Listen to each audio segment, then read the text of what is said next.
Yo, what's good, YouTube? Zamcrow here, aka Scoot, back with the World Showdown Series Season 3 Finals, where we're taking on Mora, coach of the Monterey. Hold on, I forgot his name. He's got a logo, a Gyarados logo. I forgot the team name. Forgive me for that. Opponent has a pretty powerful squad, but I felt not necessarily the match up, but I felt we did have a fair matchup. I believe both teams have some serious threats for the other squads and whatnot. But so this is the finals, right? And we have built a not too complex squad as we have did some previous weeks, but we do have a squad. Very, what's the word? Capable. Capable is the word I'm looking for. Okay, so we got a Telos 3 attacks Manaphy. And it's going to be an important mon in this match if it can find an opening, the correct opening that is, not just any opening. Basically, I have to go 252 timid with my speed so that I can speed tie with Victini and stuff like that. I have 84 defense EVs, 80 special attack EVs, 36 special defense EVs, and 56 HP EVs. So this thing can speed tie with base 100s. It can take hits from Victini decently well. It can take hits from Vaporeon all day. Can take hits from Togekiss as well. I do have the Wakan Berry because he does have a couple ways to revenge kill me, and he has the Bolt Strike and Thunderbolt or Thunder possibilities on the Victini. So I'm at Tailglow's 3 attacks, pretty classic for the finals here. Surf, Ice Beam, and Energy Ball. Pretty self-explanatory. Ice Beam's for the grass type check that he did not bring. Energy Ball is for the Vaporeon, and Surf is literally for everything else.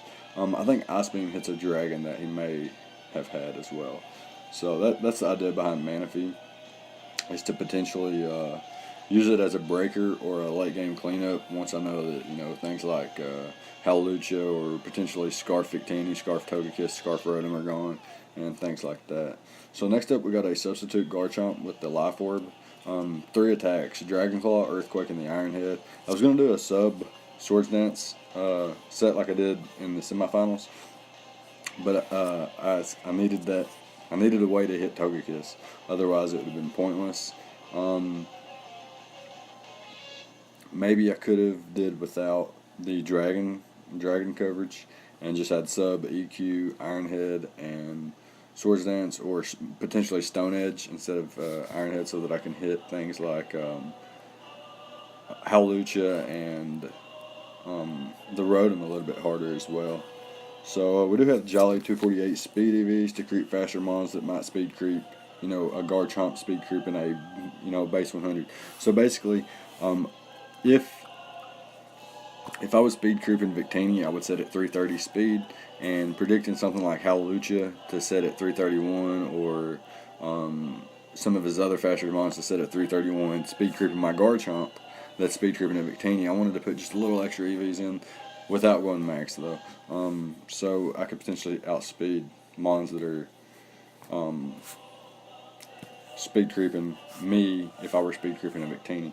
Anyways, the damage output is a goal for Garchomp. That's why it's got immediate power with the Life Orb and Dual Stab, and weaken things from Manaphy. That's the general idea about the team, is to weaken things from Manaphy.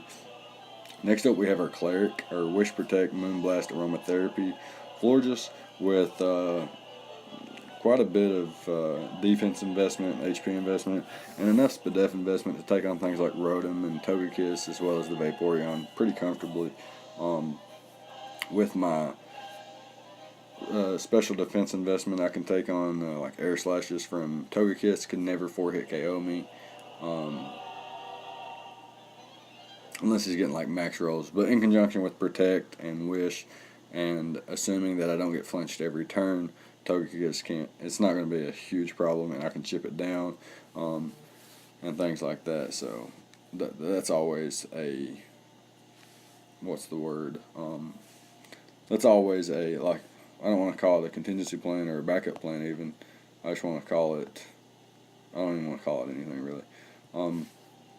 So anyways, next up we got a Charty Berry on the Togekiss, which is pretty cool actually, because it allows, I think it allows me to take on the Scolipede that my opponent did not bring, which is really great for me, but Crobat essentially becomes useless at this point. However, it is a sub-Toxic Roost Defog set with the Infiltrator. Outpaces the Scolipede, rest of my HP investments, and then I got 20 in both, 20 defense EVs with a Impish Nature. Did not need any other speed or any other investment anywhere else.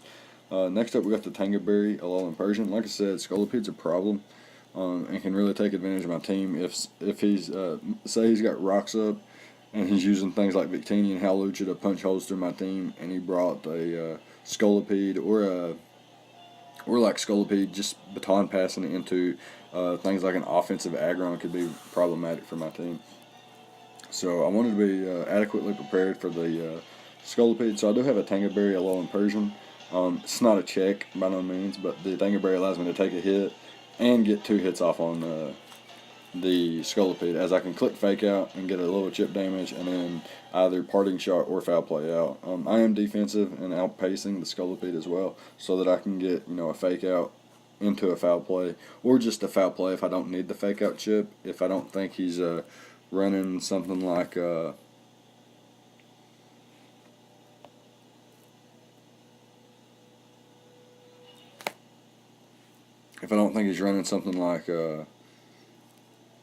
I've lost my thought process here. If I don't think he's running Protect and I don't think he can get the speed boost, I can just come in and click Foul Play, and it'll do enough damage to where it puts Scolipede in a position where it's not going to be in the greatest position to try to win or anything like that.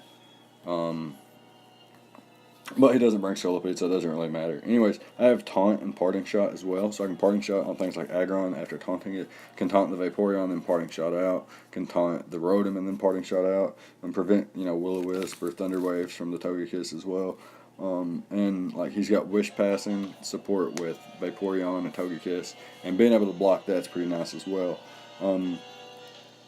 So last but not least, we have a Golurk, pretty bulky Golurk, quite a bit of special defense and defensive investments with max HP, a little bit of attack investment, Stealth Rocks, Earthquake, Shadow Punch, and Rest.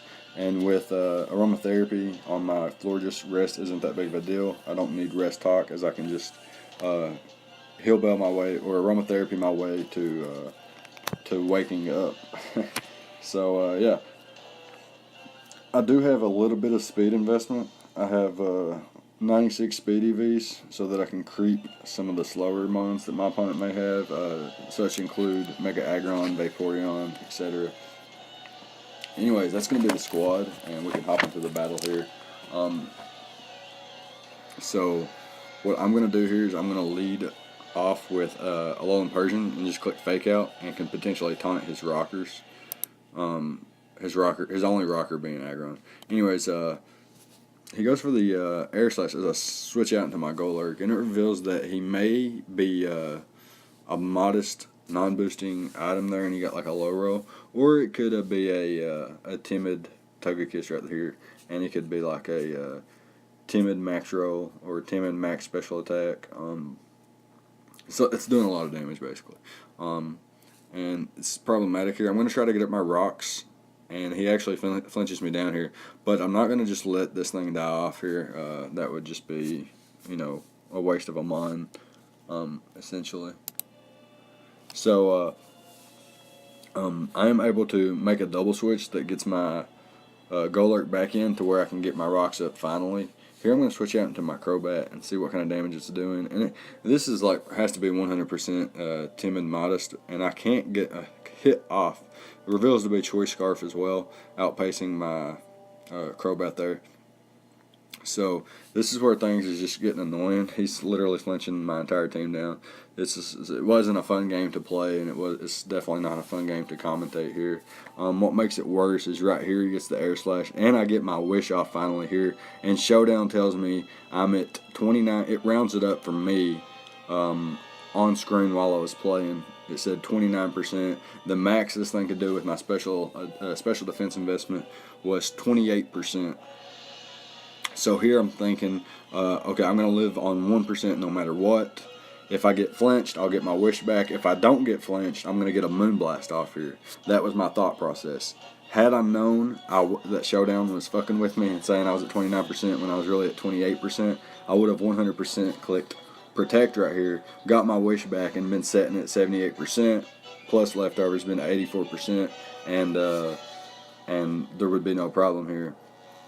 Unfortunately, my opponent crits me, so I don't even know if Showdown was actually fucking with me. My opponent assumed that the max roll could knock me out either way, so I'm assuming it said 28% for him, or was rounding up when it said 29% for me. Either way, I get crit there, so I'm never going to know, and I guess that's something else I should have factored in whenever I was doing my calcs and making my play there. I should have considered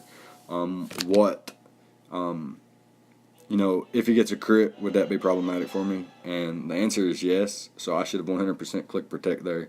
Got myself out of RNG range, so that was my fault for misplaying that RNG was even a factor in the game. Anyways, I'm going to bring my Manaphy in here and try to click that Ice Beam. And I actually bop him there. No Serene Grace freeze for me, so no justice whatsoever. Apparently, Manaphy can't be flinched, so this was the Mon 2 I should have brought in to begin with. However, here, Togekiss is now weakened to where if it comes in on rocks, it dies. Keep in mind that this is a Gen 7 match before Ultra Sun and Ultra Moon, so that the Rotom does not have defog, and he has no way to get rid of hazards outside of Togekiss being defogged, which would have to lock himself into defog because it is Choice Scarfed. He cannot pass a Wish into Togekiss either, which is really cool. Here he's going to go into Vaporeon. I got the porting shot off here, and it can just roost up and roost off this damage, and eventually Toxic Stall this thing. That's going to be like a common thing. I can Toxic Stall everything except the Aggron and the Rotom. So here, what I'm assuming he's going to do is Wish into the Aggron, as I can't really do anything to it anyway. Here he can get up rocks if he has them, but my play is to Roost so that I can get some of my HP back after all these subs and all the damage I've been taking.